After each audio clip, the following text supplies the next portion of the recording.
Hello. Today is Friday, January 21st, 2022. I am joined by my co-stars, Cullen and Anthony. I hope you're having a wonderful day today. Thank you so much for letting us be a part of your day. If you have a great time and don't mind, please do post us, share us, or tell others about us. If you don't like what you hear, then simply tell no one. Today is National Granola Bar Day. So, Cullen, Anthony, what is your favorite flavor or style of granola bar? You know, before I give you that, it's Friday, and it's a good day. It's a damn good day. Yeah, it is. But granola, I mean, just the, honey, and... Honey. So you're a honey man. Yeah, you got to keep it smooth. I will say, I know we're about to get into a big podcast today. I couldn't tell you before today when's the last time I had a granola bar. I didn't even realize it was National Granola Bar Day, first off. That's why you listen to Fools on Stools podcast. Exactly. Because you know what? You learn National something new Day every it day. is. Absolutely. And on my way to the KNTU studio this morning, I got not one, but 2 granola bars. Wow. 2. Really? 2. And you had no idea today was National Granola Bar Day. It was your calling. It just was meant to be. Was I it hitting? guess so. It must have been. Did those granola bars hit? They slapped. Oh, my God. I don't know. I kind of like the granola bars. I guess they would more likely be like cereal bars, but like the granola bars. Oh, those are good. The kind that have like the melted white chocolate or something on them, like stuff like that. Like the Kellogg's ones, those are good. I like those. Now, if we're talking about like protein granola bars, those are trash. I'm sorry, because they're like, if you get the ones that have like the mass amount of protein in them, they're like really dry and it feels like you're eating dirt. Those are not enjoyable. The ones that like fall apart in your hand or whatever. Those Gatorade ones, and they're like ridiculously expensive as well. So I don't know. So I guess if you have a favorite granola bar, I guess go get you one. But let's go ahead and start off with today's topic to start the show. Let's go to the let's talk about something we don't really talk about that often due to no meetings. But let's talk about the MLB. Cullen, I believe you have a little bit of a story for I want to say Tampa Bay Rays, but I may be wrong. What's the whole situation going on over there? So there's an interesting situation developing in Tampa Bay. There was a plan to split their home and home schedule with another city. And you might be thinking, what city could that possibly be? Somewhere maybe local, maybe due to COVID reasonings, maybe they had to relocate for something. No, they were planning on doing it in the city of Montreal, Canada. It was unfortunately scrapped by Major League Baseball officials earlier this week. Some Rays officials were quoted as saying it was flat out deflating.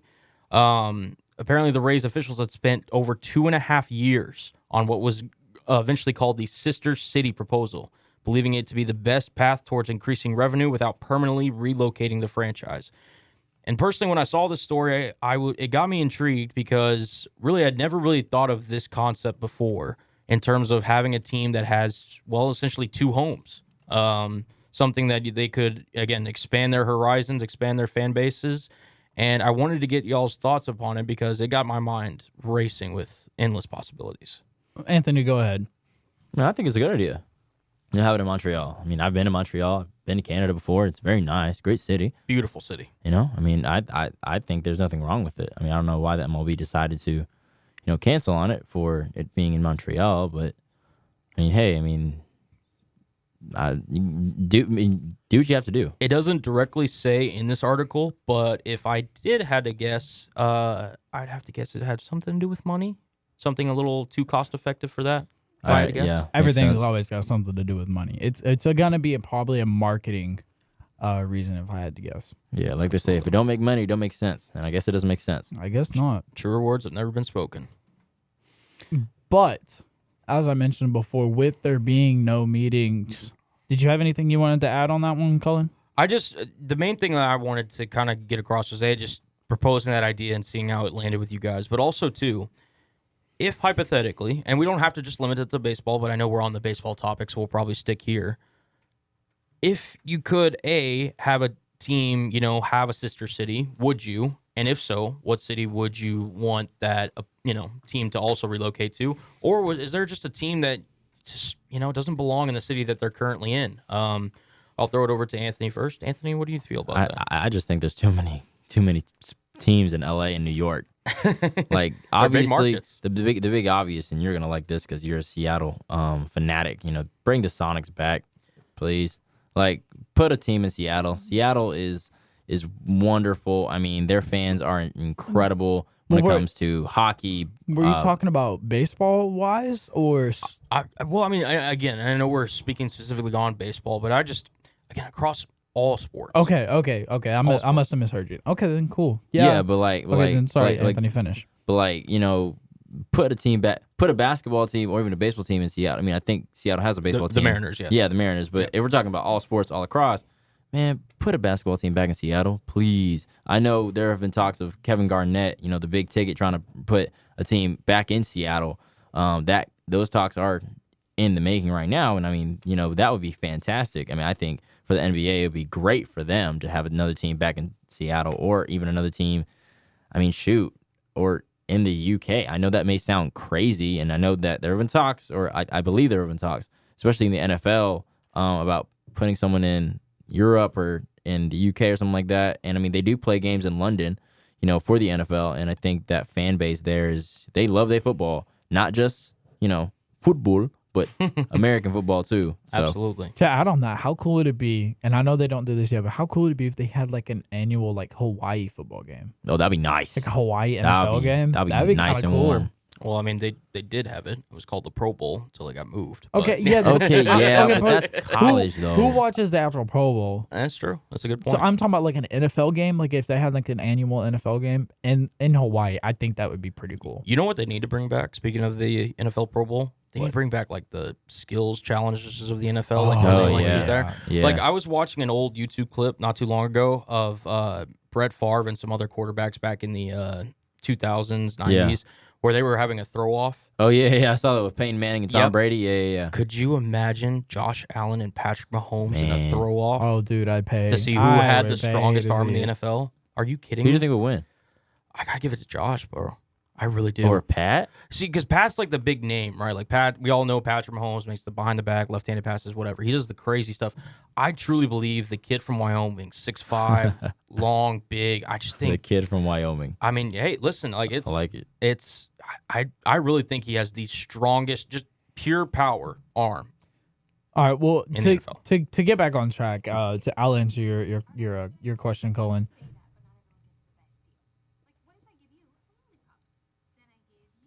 What is that? Anthony. That's my bad. Sorry. That's my bad. That's my bad. Okay. But, right. I mean, okay, kind of going back to So to get back to what you were saying before Anthony's laptop decided to kick in, I've always wanted to see a baseball team in Oklahoma City. Not in Oklahoma City, I correct myself. In Oklahoma in general. I mean, the Oklahoma. Yeah. The Oklahoma City, the whole entire state of Oklahoma, they have the one major league franchise, which is the Oklahoma City Thunder. Yeah. They've obviously had the Oklahoma Sooners there. Well, depending if you root for them or the Cowboys. I think Oklahoma could embrace because, in the South and everything, it'd be very powerful. I'm not sure what the numbers, because I know they have a minor league team in Oklahoma. Yeah. I don't know what kind of revenue they bring in, but I wouldn't be opposed to bringing another Major League Baseball team to the Midwest, maybe. Yeah. I mean, I just think it's interesting if we were to have a team over there. And kind of to go off of what you were talking about, Anthony, the NBA only has, 30 teams, correct? The NBA has 30 teams, right? 30, yeah, so 30, I mean, there's definitely room to add 2 more, just like anywhere, really. Yeah, really. Basically, I'm trying to think of one that don't have 30. I mean, teams. just put one back in Seattle, and then anywhere out St. Louis. I mean, anywhere but in California. Hey, or New York. So, I'll answer this for both. I'll put it for NBA and the MLB. I can't believe you guys haven't named the city yet. Austin, Las Vegas. There's already a team in Las Vegas for For football. for football. Yeah. Yeah, not for baseball. I think baseball could really work for them, actually. That's what I'm saying. Like, have you seen the new stadium for the Las Vegas Raiders? Yeah, it's nice. Yeah. It's real nice. Yeah. And then the NBA, I mean, they host the Summer League there. I mean, Yeah. it's always a great turnout. Yeah, that'd be, That's actually, what I'm saying. Now So that for I think about it. That's what I'm saying. So, like, if you want to sit there and whether you move them to Oklahoma or Seattle, wherever, Las Vegas would be perfect for both those sports. I think with the showing that the Raiders had this year, because, I mean, we've seen it with the Chargers where fans not only just don't gravitate to a team moving to a new city, jokes aside and everything, but I think Las Vegas would hugely appreciate a Major League Baseball and a National Basketball Association team. I think that'd be nice, for real. I mean, obviously, there's a lot of people who bet on these teams in Vegas. And With the rise of sports gambling, you're absolutely right. Yeah, I mean, I think that's a great spot. That's a great idea. But, I mean, kind of going back to the MLB side, the MLB not wanting them in Montreal, excuse me. Montreal is a very good city. It's the second biggest city in Canada. They're famous for their festivals, famous for their food, nightlife, hockey, obviously. Street art. University City. Montreal is a very nice place. I've actually been to Montreal. Yeah, it's a beautiful city. I went there obviously when I was a little kid, so I don't remember it, taking it all in as I probably should have or could have at that age. But I mean, Montreal, I believe Canada, again, their COVID restrictions are different than ours. There'd be the obvious border. Well, there's already the problems that the Blue Jays are having with their things, like with the COVID issues in Canada versus how we handle it here in the U.S. Yeah. And the Toronto Raptors, too. Yeah, and the Raptors are, yeah. So, I mean, I don't know. If it was to be a move to Montreal for the Rays, I do think it would be, right now is not the time. Maybe wait whenever this dies down and all that. I think that'd be good. But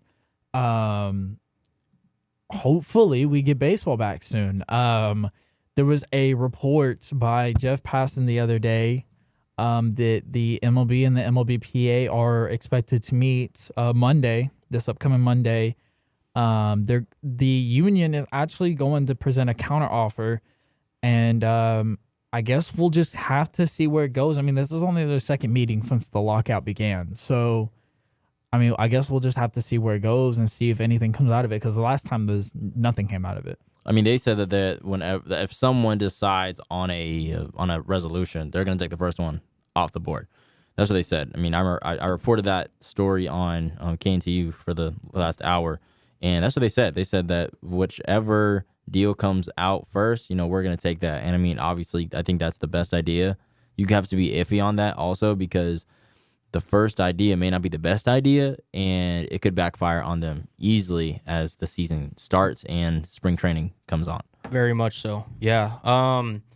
The thing I will say, as Kevin mentioned, that there was no progress made in that first meeting, none whatsoever. So the only way it can go is up. I'm looking forward to seeing what the reports are coming out of this meeting. I am hopeful, because I don't believe that baseball, needs a lockout right now. I think, obviously, they want to make sure they do right by their players, the owners, everyone gets what, hopefully, they want to a certain extent. But I'm hopefully optimistic going into this meeting. If I had to choose a phrase, it'll be very interesting. Jeff Passan on Twitter is very in tune with the story. If you need someone to follow in terms of everything going on with the MLB and their Players Association meeting. I'm not sure really who's in leverage here, if I'm going to be completely honest, because I mean, I think both sides have a reason to kind of stand their ground, and I'm going to be really interested to see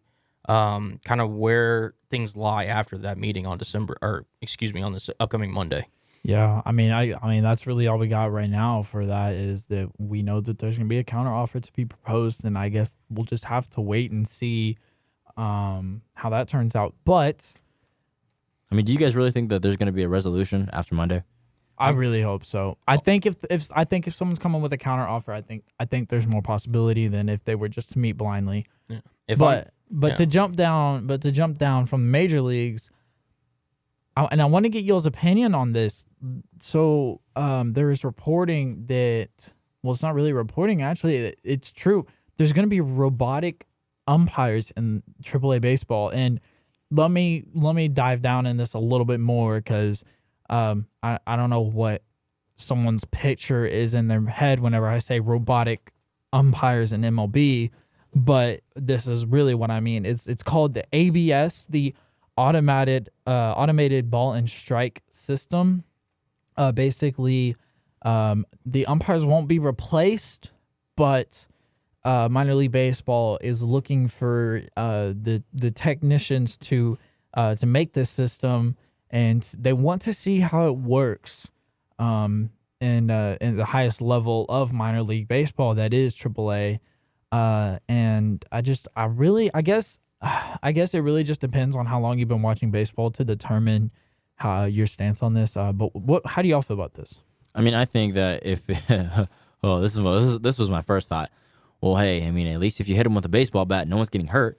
Yeah, true. Yeah. Right. So I mean, you can get mad at them. And just, It might be an expensive fine depending on how much damage you do, though. Yeah, that's Well, true. I don't think there's gonna be like a physical thing. Like I don't know like how it's going to look. This is just based off of what I've read and what I've learned. I don't think it's gonna be a physical like robot behind the plate. I think there's still gonna be an umpire behind the plate to call, like, if like there was a slide to be at home, like if they were safe, or what have you. But I believe it's supposed to be like some kind of system set up throughout the field or in the air or something behind the backstop, maybe something like that, that'll call it and it'll relay it to the umpire and it'll go through like that and they'll make that call My thing is based off just of how what they are told, I guess. my thing is just how fast is it going to transition from the ball getting to the catcher mount and then getting to the umpire? Like, how fast is that going to be? I don't know. That's the real question I have. And that's kind of why I wish there was more information on it, but that's literally all it was that there's going to be robotic umps in AAA baseball. Yeah, it says the MLB said the robot umpires will be used at some spring training ballparks in Florida and will remain at low A Southeast and could be used at non-MLB venues. I find this personally very interesting. Obviously, we weren't alive whenever instant replay was introduced into sports. We've kind of all grown up with it and just gotten used to it, as part of our kind of sports ventures. But if you talk to anybody that, knows sports pre-instant replay, they'll tell you how much of it changed the game. I don't want to say dehumanizing it because obviously, there's still umpires and there's still players playing the game and everything. But it's definitely a potential change that I could easily see coming into the majors. You can't call it dehumanizing. Refs still screw up calls to this day. No, that's why I said with not instant dehumanizing. replay. Yeah. So we don't got to worry about none of that. But I mean, I don't know. It's kind of strange. It's gonna be interesting. I just Yeah. wish there was more information on it. Yeah. That's all. Yeah. I mean, I'm glad that they're doing it. And you said in Florida? No, I did not stay in Florida. No, like they're gonna be trying it in spring. No, you said. Well, one of you guys said Yeah. it's like there's gonna be So spring It's training. going to be in some spring training Yeah, places. some spring training ballparks in Florida. Yeah. Yeah, I think that's gonna be interesting just to have some of them play and just see what it's like. I want to they hear practice. I want to hear what players have to say about it. I just, what I can't wait for? I can't wait for the first manager to come out the dugout and to charge the Go the argue robot with, umpire. Go argue with some kind What of are you doing? Go Oh argue my with God. go Yeah. argue with a robotic system. Right. You ever seen that video of the robots that they're developing that have human-like features and everything? Like they're trying to mimic. I try to human-like- stay off that part of the internet. Can you imagine if they stuck that on to Dude, the I'd be That'd be stuck it wild. on to the robot to try to mimic what a umpire would look like? I'd be very creeped out. I don't know how I feel about all that. But I mean, so let's jump into the association. So we got some injuries. Yeah. We got some injuries. We got some surgeries going on. And it's all in the Eastern Conference Yeah, I've got with big teams. I've got their injuries pulled up here. As some of you may not know, Kevin Durant suffered a sprained MCL. He's optimistic that he returns in 4 to 6 weeks. Obviously, that's going to be no time soon. He's going to miss the All-Star break. Guard Lonzo Ball for the Chicago Bulls will have arthroscopic surgery on his injured left knee, showing a small meniscus tear. He's going to be out 6 to 8 weeks. This is really big for two of the top 4 teams in the Eastern Conference. Yeah, you're right. I mean, I think they'll be fine when playoff time comes. I think Lonzo's smart idea to get that surgery before the All-Star break. I mean, I don't know if he's going to be an All-Star this year, obviously, but I mean, I think getting that surgery so that you're ready for the playoffs. We don't know how long he's going to be out with the surgery. Hopefully, the surgery goes well too. And I mean, with Kevin Durant, I think he's going to be fine when playoff time comes. Because if KD, Kyrie, and James Harden are all at full strength, it's going to be lights out. Well, I don't know because, okay, so in the Eastern Conference, you have the Bulls and the Heat are actually tied now. They're actually tied for first and second. So right. Miami's played 2 more games than them, correct? yeah, Miami's so, been playing fantastic yeah, basketball. they've really turned it around over there. They're and I don't know how they do it either. Well, they're 7-3 in their last 10. You're saying Miami? Yes. Yeah. Sorry, yeah. Miami's 7-3 in their last 10. The Bulls are 5-5. So if the Bulls start going on a decline and they end up in that 4-5 seed, the Bucks can start getting back into it. And the 76ers, at their rate, winning 8 out of 10 of their last 10. Sorry, 8 out of 2 of their last 10. I mean, you can have a really interesting shakeup over in the Eastern Conference. Yeah, you really can. I don't think I think the Bulls may go down to 3, but I mean, you still got DeMar DeRozan and you still got Zach LaVine and the Caruso down in Chicago, and I just think they may go down to 3. Miami wouldn't surprise me because how that Miami Heat team is ran, as if they get bumped up to number 1. But I think Chicago would move down to 3 and Brooklyn would be at 2. Yeah, no, shout out to Pat Riley. Shout out to Eric Spoelstra. They've got a huge winning culture down there in Miami. We all remember what they did in the bubble. Yes. I mean, they play so well together. Miami, to me, they're going to be that team that's just always going to overachieve no matter what their roster looks like. That just is so because true. of the culture and everything. I think that's just in their DNA. They've got a bunch of guys that, weren't traditional, top picks in the NBA draft on their roster. And they just constantly overachieve for what they're expected to do. And, I'm expecting them to at least make the second round of the Eastern Conference playoffs and really give, the Brooklyn Nets, the Milwaukee Bucks, the Philadelphia 76ers, or whoever they're playing, a real tough shot for their money. Yeah, it's going to be interesting in the playoffs. I'm very excited to see what the Heat are able to do. I mean, obviously they made it to the finals 2 years ago in the bubble with that leader of Jimmy Butler, who's Jimmy Buckets. Buckets. Anywhere he goes. Yep. And I mean, the Bulls, I think they're going to be fine, and the Nets are going to be, smooth sailing if Kevin Durant is back. But my biggest thing is looking at the Cavs. I mean, Cavs are number 6 in the East right now, and, they got like 3 centers that are playing, out of their mind right now. And nobody really Cleveland. Expected them to be there. No. Mm-mm. They are rumored. I don't know if you guys saw this. They are rumored to be interested in Pacers small forward Karis LeVert. That's a great idea. That's a good trade. That's a really good trade. Indiana is looking to rebuild at this moment. They are currently in the bottom 5 of the Eastern Conference. I don't have their exact standings in front of me. But they're looking to reboot. Everyone's available on the trade block. And Everyone?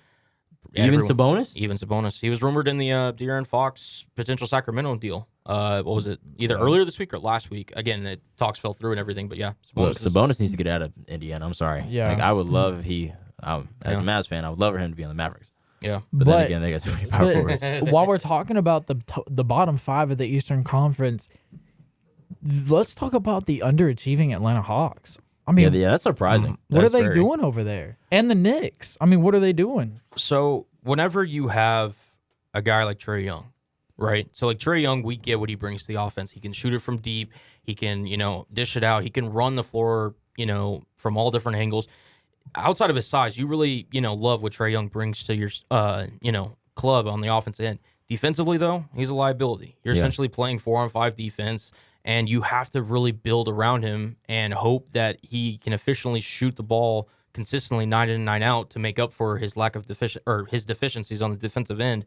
And he really hasn't done it this year. I mean, I read a stat somewhere that he's second in the NBA for most 30-point games resulting in a loss this year to Kevin Durant. Wow. So, I mean, it's not just him. It's the whole entire Hawks organization in general. Obviously, we went over the Cam Reddish trade to New York. Personally, I think they're in a real tough spot right now because they need to figure some stuff out and they need to figure it out fast. Because they don't want to get rid of John Collins. No. And they don't want to get rid of Clint Capella. Yeah, no. I mean, those are 2 guys that are like... That's like kind of your key. That's like your glue, really. Because Trae Young can't run that team by himself. I mean, it's showing right now. I mean, they're in the 12th seed right now at 19 and 25. I mean, I just don't know what happened because last year, I think they were going off. Nate McMillan's the head coach for the Hawks right now, and I mean, that team was going off last year. Like Kevin said, I just don't know what's going on. Yeah, I mean, I like Nate McMillan. I think he's a really underrated coach. I think he for many years. Got the most out of those Indiana Pacers squads with Victor Oladipo and, took him as far as he could. He just, when he got to the playoffs, it just seemed like they ran out of gas, all those teams. And I don't know if his message is wearing out in Atlanta. I know he just got there, but they need a shakeup. I don't know if this current roster is going to be good enough to get back and even to the play-in right now at this rate. Yeah. So. And I've always said that Trae Young needs help, kind of like Luka. Yeah. They just, I know that what the Hawks tried to do in the draft, that when they got Luka Doncic, they were trying to get Luka, they were trying to get someone that's like a Klay Thompson type of player and, Kevin Huerter, and then they were trying to get like a power forward and like a Draymond Green type of player. And in that draft, and they got something, but it wasn't, what you expected. Obviously, Trae Young, there's no disrespect to Trae Young. He's a great player. Right. But like you said, he is a liability. Well, yeah, and if you're going to have that, right, and I don't mean to cut you off, Kevin, but if you're going to have a guy like Trae Young, you need your other backcourt mate to be a defensive-minded guy. Not necessarily like that's his main focus, but he's got to have that mentality of, I'm going to go at it on the defensive end. Because if you look at the Eastern Conference, you're going up against guys like Kyrie Irving, James Harden, off of Miami's guys, Tyler Hero. Kyle Lowry. Like all these guys in the Eastern Conference that you're going up against every night, you're not having Trae guard them. I'll tell you that much. That's true. Yeah, it's true. And that's true. Who, DeAndre Hunter? Yeah, exactly. And Kevin Huerter's not going to be the guy that's going to stop him either because he's more of a, scorer himself. He's not really a great defender. So So Anthony, you mentioned a little bit ago about Luka Doncic, and while you're talking about it, let's go ahead and let's talk about the Western Conference. I know I'm the Mavericks fan here, but I'm going to keep it pretty neutral. Last night's matchup between the Mavericks and the Suns was a pretty big one. The Mavericks were on a search for their 5th straight win, which, according to the JJ Redick podcast, is a win streak. So I was looking forward to that until it didn't happen. But nevertheless, what happened in that game, it was very, very impressive. I think Luka's coming back into shape. I wish he would stop playing into shape, but he's coming back into shape. KP is being dominant. Our defense is really well. To play a 109 game to the Phoenix Suns, the number 1 in the West, Phoenix Suns, is pretty impressive. I don't care who you are. And let's not forget, the Mavericks have been keeping all scores under 100 points up until the Phoenix Suns for 11 games. They are much better defensively this year. Exactly. And I remember I saw a quote, someone asked Jalen Brunson about it, and he basically said, we don't really worry about it because we're supposed to be good on defense. Mm-hmm. We just got to score the ball. That's winning mentality right there. Yeah. So, I'm really looking forward to what the Mavericks can do. They're 8-3 in the last 10, and I like that. But last night's loss hurt, and it really just led. We were doing good all the way around, and then the fourth quarter came around, and we kind of just dropped the ball, and the Suns took it from us, and that one's gonna sting. But I really hope the Mavericks can get higher than a 5 seed. I'd really love to see them creep up into a 3-4.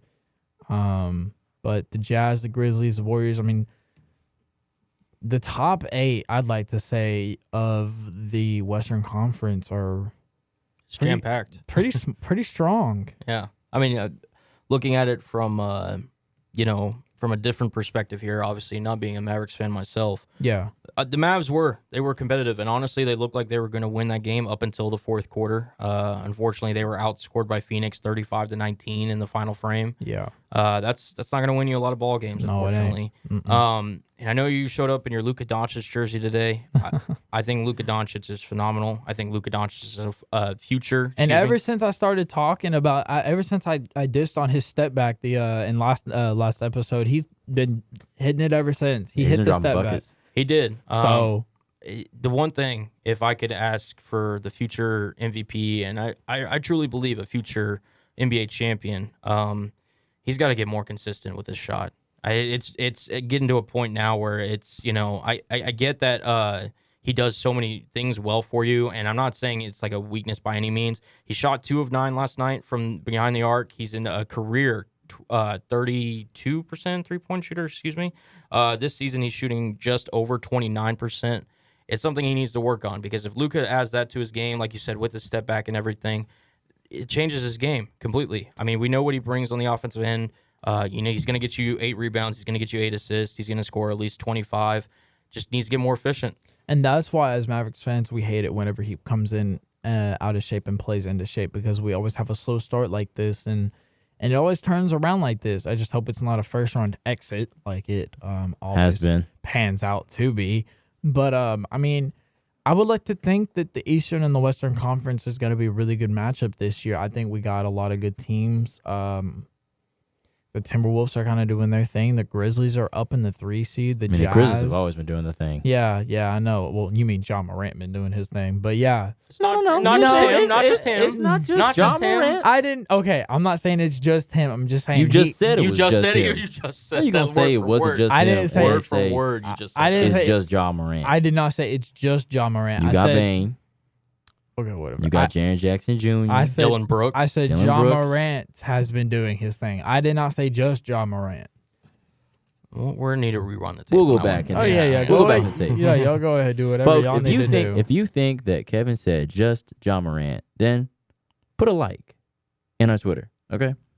Just to Absolutely. make sure. And then even if I didn't put a like on our Twitter, so True that. yeah, no kidding. But so jumping from that, and I guess my main question to y'all as a Mavs fan, and this will be the last I'll talk about the Mavs for the podcast, but okay, so the Mavs are doing their thing, right? Yeah, whatever. So are they trending up, or are they a phony? With the Mavericks? Well, are you a phony in terms of what? And phony in terms of doing exactly what we do every year, go to the playoffs and then first round exit. So you're saying a phony as in you won't even make the playoffs? Because you're definitely making the playoffs. No, they're gonna make the playoffs. We'll make the playoffs. I'm just saying, like, are we a phony in the fact that we're gonna do what we do every single year and drop the ball whenever it means the most? I really think it's matchup based this year. I really I think do. so too. I mean, we obviously don't know what the playoffs are going to look like, however many months from now. But I mean, the West is so jam packed. It's really just going to be, that old cliche saying, styles make fights. The Mavericks play well against certain teams, and they don't play well against other teams. So it really will determine on that. I think they're a good squad. I don't know if they're quite elite yet, but I do believe they're in that next tier in terms of the Western Conference teams. Easily could win a playoff series. I personally just don't see them getting past round 2 because outside of Luka, I would like to believe Kristaps will show up. I would like to believe Jalen Brunson will consistently give you 18, 19. I just haven't seen it yet, and I'm not the type of guy that bets on performances that I haven't seen in those moments. But I mean, hopefully I could see them winning a playoff series, which would be a big step for this franchise. I just don't know how far it would go after that. In terms of that. I think it would be a big step for Jason Kidd because it's like, okay, we got the right guy. Yeah. At least go past the first round. That's always been their kryptonite is getting past the first round. They've played the Clippers, I think 3 times Yeah. in the past 3 years in the playoffs in the first round. Obviously, now you don't got Kawhi Leonard. Obviously, Kawhi Leonard's coming back very soon, so that could be worrisome. But, I mean, they are the 5th seed right now in the Western Conference, and, I mean, like you said, it all depends on who they play. I think getting out the first round is a step in the right direction, and ask me that same question when the trade deadline happens. Very true. Because we don't know what's going to happen in the next couple of days. Yeah, true. Because I have heard that they have interest in multiple players and multiple teams, as you mentioned, like the Pacers. A lot of teams are making their players eligible Available. for trade. Yeah. Yeah, available for trade. Yeah. But let's take it over to the big men. But I just want to say one thing. Imagine trading Kristaps for Domantas Sabonis. No, I'd rather have Kristaps. Really? Honestly, I would rather Really? have Sabonis. I mean, he's very good on defense. Which is true, but He's a very good defensive player. and it's weird to say, but And it's weird because he has a better 3-point percentage than Luka Doncic probably does. Oh, that's not saying much, unfortunately. But True, that is true. That is actually probably true. but yeah. But No, okay, so let's get over to the big man. So what are your thoughts on Okay, well first off, let's highlight Joel Embiid and Nikola Jokic. Let's highlight those nights. I got him right here. You got him. Cullen, you're so good. You always Cullen's got. always on top of He's things. like our stat man. He's our stat man. Hey, listen, numbers never lie, and neither do I. Yes, Hey, sir. that's I right. like it. I like it. All right, let's see him. Okay, so what do we have? So the other night, Wednesday night, January 19th, Mr. Joel Embiid had a smooth 50 burger. He had a 50-piece chicken McNugget. 50-piece chicken McNugget. 50, 12 rebounds, 3 blocks, shot 17 free throws. That was a great game. And made 15 of them. He shot 17 of 23 from the field. That's good for just under 74%. He's a beast. He's a cleared cut, but not to be outdone by his Western Conference counterpart, Nikola Jokic. MVP Now he did. favorite. He did. Yes, as of this morning, you are correct, sir. He dropped on that same night 49, which you're thinking, oh, just 1 point off. But he also contributed 14 rebounds, 10 assists, 14 of 16 from the free throw line, 16 of 25 from the field, 3 of 5 from 3. Nikola Jokic, the Serbian best point center that this league may have ever seen. Ballin'. God, I mean, it's a privilege to watch both these guys play. Especially when they go against each other. Oh, yeah. Yeah. Goodness. I mean, and so it raises the question, right? Because I think we all can agree these guys are the two best big men in basketball. I mean, do we have any dispute there? I would say yeah.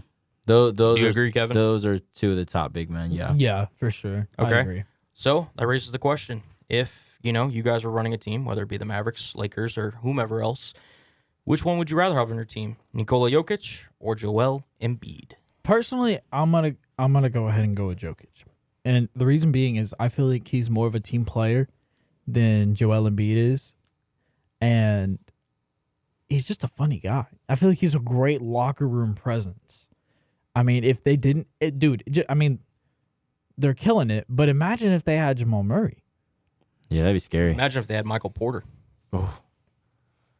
Really, though? Honestly. I mean, Michael Porter's kind of going on a decline, low-key. Listen, he's another weapon for them, and trust me, you put any talent around Nikola Jokic, he makes them better. That's true. And I mean, there's no hate And that against is why MPJ. I would pick him. I love MPJ. I just like him. But it's like, I think after that back injury, I mean, he's kind of been in the middle. I hope the best for him, honestly. I really think he's a talented player. He was projected to go number 1 in his class before that back injury, and it's haunted him ever since. That's true.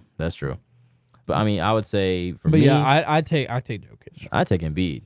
You're taking Embiid? Embiid's a beast, man. I mean, I would say before Giannis was, defined as the most dominant player, I mean, Embiid was babying Giannis, from the 3-point, from inside. He has the post moves to counter for it. I mean, to speak for it, not to counter for it, but to speak for it. I mean, he's one of the best big men with footwork, like, in the league. I mean, he can hit you with any move or kick it outside if he wanted to. Absolutely. Not saying he's great on assists, but in the paint, he's top notch. I think defensively, he's miles ahead of Nikola Jokic. Absolutely. Offense and defense. Well, just the fact that he can defend screens better. I think he's got a higher vertical than Jokic is. Jokic, I don't know if he could jump over a phone book or whatever. Yeah, but, probably not.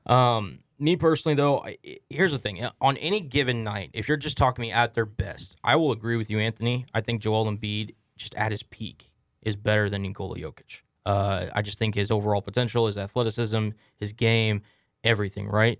But that old saying, the best ability is availability. And we all know the injury history with Joel Embiid. I mean, listen, he could drop a 50 burger like he did the other night and be like, oh, my knee's sore. Oh, Yeah. no, it's my ankle. Oh, no, shoot, I got hit in the shoulder. And it's always something with him. Nikola Jokic, when he won MVP last year, what was the biggest thing? He played every single game. Yeah, that's true. True Iron Man. And like Kevin said, he gets his teammates involved, especially on the offensive end. He makes everybody better. I mean, it's just still crazy to me that you turn on a Nuggets game and you see a 7-foot man dribbling the basketball up the court like a point guard. Yeah, it's kind of crazy to watch him perform because it's like watching an NBA player in slow motion. Yeah, it is. But he don't score in slow motion. No. Yeah. I mean, he just kind of sits there, He's a baller. Yeah, just and he's lost weight, too. He lost weight did. coming into the season. Yeah, he slimmed down. He looked different, too. Yeah. And I mean, I think that was important to him because once he realized kind of the responsibility that his game was, just like, hey, I got to trim down a little bit. Yep. 'Cause he's running up the court, taking the ball up the court. And not only that, but let's not forget, if you do decide to take Nikola Jokic, you get the Jokic brothers. Oh, that's true. Yeah. I do like that backup. You never know when you might need it. Yeah, it's very true. Let's go ahead and let's take it over to the league. So there's really, I mean, I guess it's not necessarily breaking news, but it did break today, the 21st. The NFL is no longer requiring COVID testing for vaccinated or unvaccinated players. There's basically taking the ruling of treating the vaccinated and the unvaccinated players differently. They're completely getting rid of it. They're not making them get tested, at least daily anymore. So I guess it's really big going into this deep playoff run that we're gonna have. Yeah. No, I think ultimately when it comes to COVID, player safety, coaches safety, everyone's safety is the most important thing. I think we can all agree on that. We just want, as human beings, everyone to be okay. Ultimately, the NFL has made this decision at an interesting time, I think, during the playoffs. Not even when the playoffs start, like right in the middle. I mean, we're about to start divisional weekend here in about, less than 48 hours. And, they make this call. Hopefully, they did some research behind it and felt that it was the best possible scenario for their players and their coaches and everyone else involved. And hopefully it's a safe in terms of not spreading the virus as well. But yeah, it's to be determined as to how this will affect everything. Yeah. So I mean, I'm basically the NFL. They just they came out and they sent out memos to all the remaining playoff teams, and yeah, they just basically told them that there's no more daily testing for vaccinated or unvaccinated players. So, I mean, I'm just gonna read it straight from the article that I have pulled up here, and this is per Tom Pelissero from Twitter, very very verified and trustworthy account. Very good reporter. Yes, of course. So he says that of all the unvaccinated players still on playoff teams, only about a dozen haven't had COVID already. So this change affects a small number of people. In short, sick people still get tested, healthy people don't. And I think that's great. And I'm not going to try to infringe my opinion on this a lot. And I'm not going to make it political or nothing like that. But I think that's good. You don't need to test people that are always going to be healthy because this thing is so sporadic. Some healthy people can test positive for it and may not even have it. Be asymptomatic. Yeah, be asymptomatic. Yeah, right. And so I think that this change could be good. Especially going into this deep playoff run that we're about to have. I mean, I think there's positives and negatives to it. I mean, some players may try to get away with it and be like, yeah, I'm cool, no mask and all that stuff. We kind of saw what happened to Aaron Rodgers and what happened to him and him getting fined and all this other mess. I just hope that players don't take this and take advantage of this. Right. Of them not, testing or, having people who are vaccinated or unvaccinated to be tested. Yes, we still need to take all the precautions necessary to prevent the spread of this virus. I completely and 100% agree with you, Anthony. I mean, it's ultimately safety is the number one thing. Yeah, because, look, just because the NFL says, hey, we're not doing no more tests, we're not going to test you guys anymore, does not mean that you should not wear a mask or you should not, go get tested on your own time. Well, I think you should. Yeah. It's your call. It's your preference. I mean, hey, listen, some people you got to still tell them to this day, you got to wash your hands, dude. Yeah. So, there's some people you got to do that with. So yeah, you're right. I mean, I had to tell you, Cullen. I mean, to wash his hands? Yeah, I had to tell him to wash his hands, bro. What are you talking about? I'm just messing with you. Okay, but don't be spreading that for the viewers. Yeah, but last note, again from Tom Pelissero from Twitter, he said individuals on a 90-day test holiday. If y'all don't know what that means, basically, if a player tests positive or they have went through a week or so of having coronavirus and testing out of it, they go on a 90-day test holiday where they basically can't get tested for it. Unless they have symptoms that they self-report. So individuals on a 90-day test holiday after having COVID are still subject to testing if they have symptoms, regardless of vaccination status. So while positive tests are near zero right now, it's still possible any player could miss a playoff game if they're sick. So I mean, I guess we'll just have to see how it pans out. I think it's good because I believe a lot of the players who were missing games were asymptomatic. We're talking about the highest of the high of healthy players or of healthy humans playing a sport. Mm-hmm. And that's not to say that COVID is not serious. COVID is serious. It's just these guys are well-oiled machines who take care of their body 24. They spend millions of dollars in taking care of their body. I'll say some of these So I was about to players. say some of them. Some- okay. We can't generalize and say all of them. Okay, No. yeah, of course, not all of them, but some of them do. I mean, they put money into their bodies to take care of themselves, and so. Or let other them- things. Well, I mean, Yeah. just to kind of throw my 2 cents in there. I mean, the big reason now that sitting there and we're talking about this more, I really think the NFL, a big reason that they did this is they want obviously the playoff games to go as planned, right? Right. They don't want to have to reschedule anything, but they also just don't want it to affect any results. Like they don't want Patrick Mahomes to get COVID right before the big Bills game this weekend or anything like that. Right, Knocking on wood for him, obviously. Thank you, Kevin.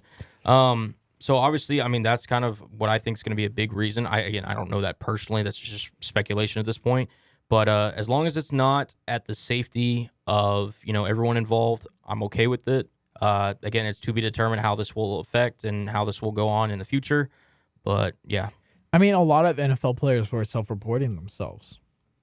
yeah, it's true. I mean, There was a good amount. There was a good amount. I mean, that's not good. I mean, that's not a bad idea. If you feel sick, then okay, stay home. And that's what they tell people in the office. I mean, if you feel sick, that's what they tell us in class. If you feel sick, then stay home. Don't come to class. Don't go to work. Right. I mean, I think it's good to diagnose yourself, but it's also not good because, like, Don't take advantage of it. yeah, that's the biggest thing. rather Just don't take advantage of it. Yeah, rather be safe than sorry, though. Yeah, right. True. That's Yeah, the biggest thing. That is very true. So I mean, jumping from the COVID conversation, Jerry Jones is pissed. He is not a happy rich man. He No, is he is not not. a happy rich man. No, he's not. The $1 billion that he makes means absolutely nothing to him as of this morning. I could sit here and go through all the articles of what he said today on the Fan with his daily meeting on the Fan, but I would rather not. Basically, he just is not happy for various reasons. When he was asked about the sun situation in the AT&T Stadium, he basically said, any team could have gotten hit by the sun. We could have got hit by some. They could have got hit by the sun. It's a even playing field. Basically, is what he said. Deflecting blame. Yeah. So Trying to deflect the sun by deflecting blame. There you go. I like that. So he's very upset about that. And whenever it came to, of course, the Mike McCarthy questions, despite what Stephen Jones said, Stephen Jones says as far as, Mike's the guy. Mike's the guy. We might not be the guy. He might not be the Yeah, guy. he might not be the guy because Jones is not very happy. Well, that is very true. Because we did a story on KNTU about this today. Yes. It's going to be very interesting how the next few days goes after Jerry's comments. What his next appropriate action will be. Guys, I don't know if you realize this. Do you realize how old Jerry Jones is going to turn next year?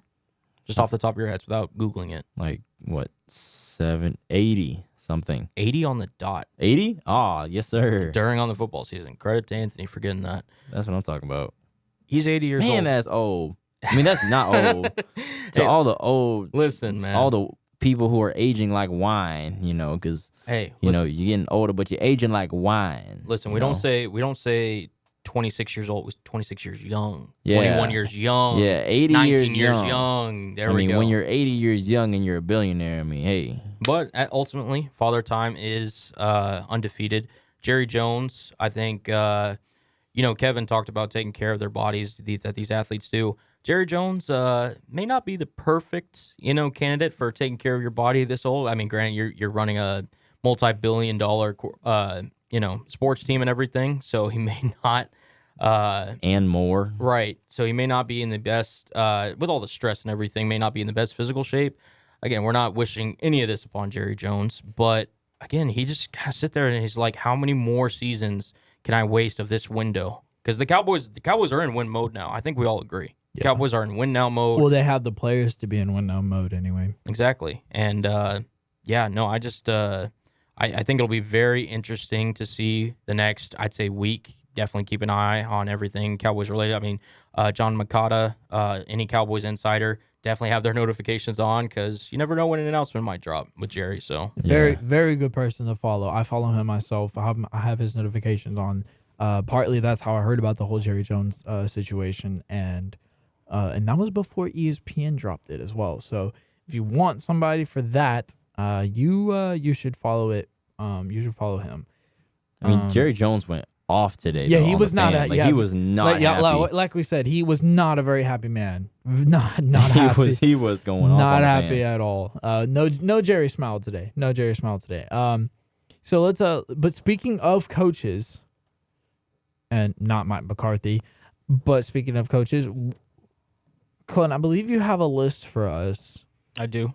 As always, Mr. Listman's got you. Yep, Mr. Yep. Listman. I mean, okay, so And it's not even Cullen's corner yet. yeah, I know, right? The little sneak peek. So okay, so so we got Cullen. So Cullen is the stat guy. He's the list guy. What else are you? I'm the numbers guy. I'm just the guy. He's That's what I am. he's I'm just the the guy. guy. He is Quote, no. He the is guy. the guy. Yeah, the guy. all He- caps THE. He is that guy. Not GY. self-proclaimed, just for the record. Not Just- so for yeah, of course. Anyway, so you've got us a list of the coaches that are not hired yet that Right. should be taken into consideration. Right, and I will say before I list this out, obviously the Raiders with Rich Bisaccia, I don't believe there's an official announcement on if he's going to be retained or if they're going to be looking to hire somebody else. I know he's going to be at least in consideration. Well, they did fire their GM over there, Yes, Mike Mayock. so I mean, Yep. that's pending whether if he wanted to get rid or keep Rich Bisaccia, and they were like, no, we're gonna go a different direction. So who knows in that whole thing. Right. But in terms of not just the Las Vegas Raiders, I'm just going to list off the jobs first, and then we can talk about who we think maybe could be best for some of the jobs or this, that, and the other. We also have, obviously, the Jacksonville Jaguars after that dumpster fire of a season that Urban Meyer That had was this a year. fiasco. It really Words was. that we can't say on the podcast. Yeah, safe to say. Yeah, we also have the Denver Broncos. Vic Fangio is no longer the head man out in Denver.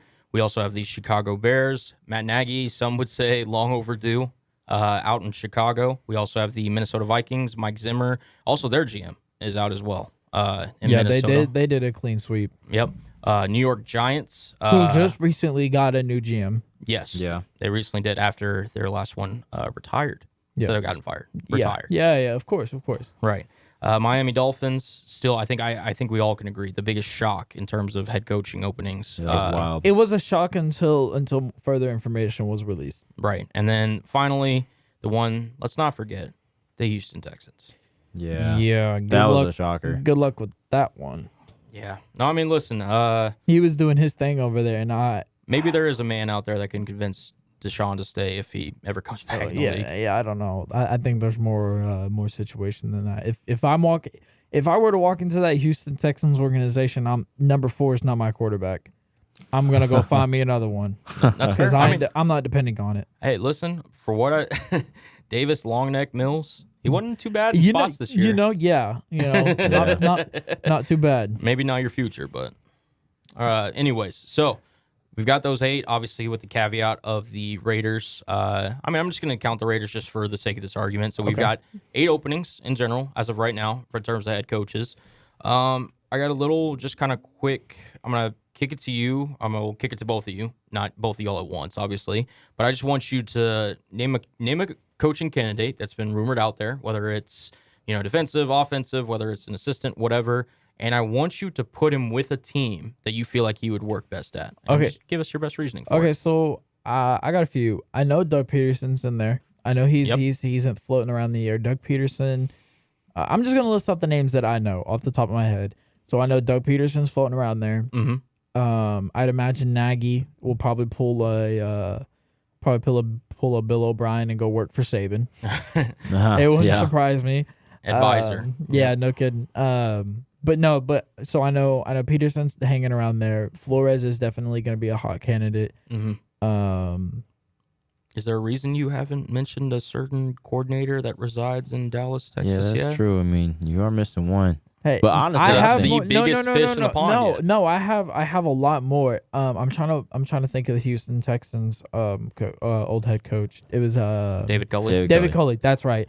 David Coley, he definitely did a great job with what he had over there in Houston, so I definitely think he should be up for at least an OC consideration at a really good contending team. Maybe if the Bills lose either of their OC DCs. Yes, of course, Dallas, our Dan Quinn, Cullen Moore situation over there. Hopefully he stays. God, I don't think Mike Zimmer will have another head coaching opportunity. I think he'll kind of pull a Dan Quinn, go defensive coordinate somewhere else. he'd be a great defensive He'd coordinator. be a fan. Yeah. You know who else is gonna get another head coaching job? Joe Judge. He's Really? not. Really? I don't think he is. Oh, you don't think he is? As a head coach? Oh, don't. You said no, Anthony. You said you know who I think is going to get another head coaching job. Yeah, you flipped that. And on you I said did? Joe Yeah, you Judge. did. Excuse me. I'm sorry. Who's not going to get another I head coaching almost job? fell out of my seat. Yeah, Actually, who's not going to get another head coaching Okay, job? then, yeah, Joe Judge and Matt Nagy. Yeah, No way. That's not a hard. I'll jump on that boat with you. My heart almost just ripped out of both my shirts that I'm wearing right now. That was My bad. Oof.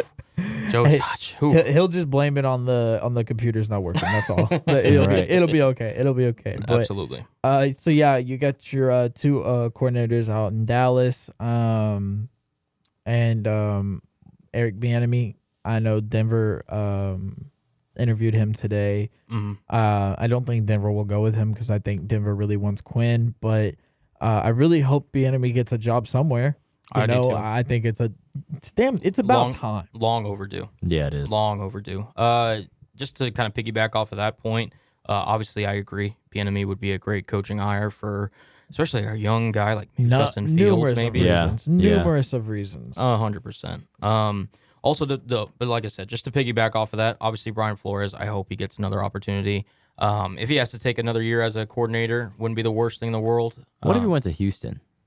Like, wouldn't that make sense though? He 'Cause, did. like, He either was scheduled for an interview or he already has had an interview with them already. yeah, because I know he wanted, Watson, Right. and Watson wanted him. So I mean, that would just make the most sense.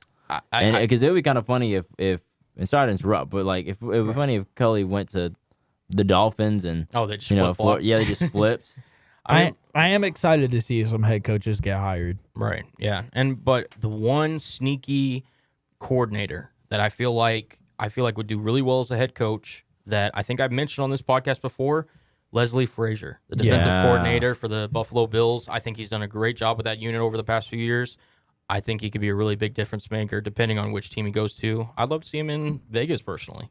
Honestly. Yeah. I really Nice. would. A lot of coaches to watch out for. I'm just gonna throw out something real quick. Let's just get a real quick round of applause before we head out of here for the first hour. Dale Earnhardt Jr. joins Dale Earnhardt Sr. in the NASCAR Hall of Fame. Yes, sir. Well deserved. Well deserved. So I just wanted to Congratulations, Junior. Yes, sir. Of course. My mom is a very big Dale Earnhardt Jr. fan. Yeah. Whenever he used to race, very big Junior fan. But yeah, so I just want to throw that out there before we head out. So do y'all have anything else to add while we're on that? I mean, I believe it or not grew up watching NASCAR when I was younger. Jimmy Johnson, Jeff Gordon, Dale Earnhardt Jr. I mean, those were the guys for me back in the day. Yeah. I remember watching one race with him and just the way he carried himself and just on the track, off the track. I mean, there was an aura around him. Seriously. Yeah. Family man, all that. Yeah. So Yeah. All right. Well, be sure to come back for hour 2 of the Fools on Stools podcast. You don't want to miss out on the list that Cullen's got for Cullen's Corner and the hot debate that Anthony has stirred up for us. And also tune into Kevin's Kickback. The debut. Yes, sir. The debut of Kevin's Kickback. We will see y'all in hour 2. Peace.